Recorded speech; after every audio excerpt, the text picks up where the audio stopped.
ଶାଶୁଙ୍କ ପ୍ରତି ବହୁର କର୍ତ୍ତବ୍ୟ। ଶାଶୁ ହେଉଛନ୍ତି ଘରର ମୁରବୀ ଓ ସ୍ୱାମୀଙ୍କ ମା। ତେଣୁ ଶାଶୁଙ୍କର ଉପଯୁକ୍ତ ଯତ୍ନ ନିଅନ୍ତୁ ଓ ତାଙ୍କର ସେବା କରନ୍ତୁ। ତାଙ୍କୁ ଠିକ୍ ସମୟରେ ଖାଇବା ପିଇବାକୁ ଦିଅନ୍ତୁ। ଶାଶୁଙ୍କ ପ୍ରତି ଭକ୍ତି ଓ ସମ୍ମାନ ଅତୁଟ ରଖନ୍ତୁ। ଶାଶୁ ରୋଗଗ୍ରସ୍ତ ହୋଇଥିଲେ ତାଙ୍କ ପାଇଁ ସମୟ ଦିଅନ୍ତୁ।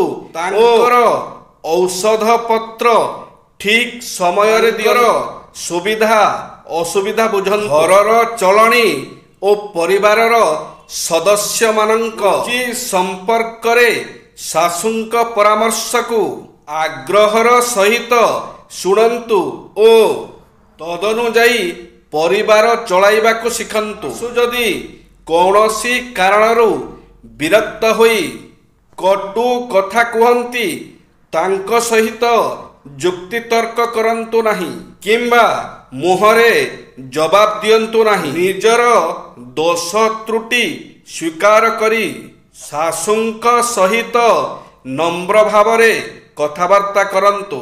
ଆପଣ ଯଦି କର୍ମଜୀବୀ ମହିଳା ହୋଇଥାନ୍ତି ତେବେ ଭୋର ବେଳୁ ଉଠି ଘରର ସବୁ କାମ ସାରି 8ଟା ବେଳେ ଅଫିସ ଯାଆନ୍ତୁ। ଶାଶୁଙ୍କ ବିରୁଦ୍ଧରେ ସ୍ୱାମୀଙ୍କ ପାଖରେ ସବୁବେଳେ ଅଭିଯୋଗ କରନ୍ତୁ ନାହିଁ। ଏ ଅଭ୍ୟାସ ପରିବାରକୁ ଭାଙ୍ଗି ଦିଏ। ଜୟ ଶ୍ରୀ ଜଗନ୍ନାଥ।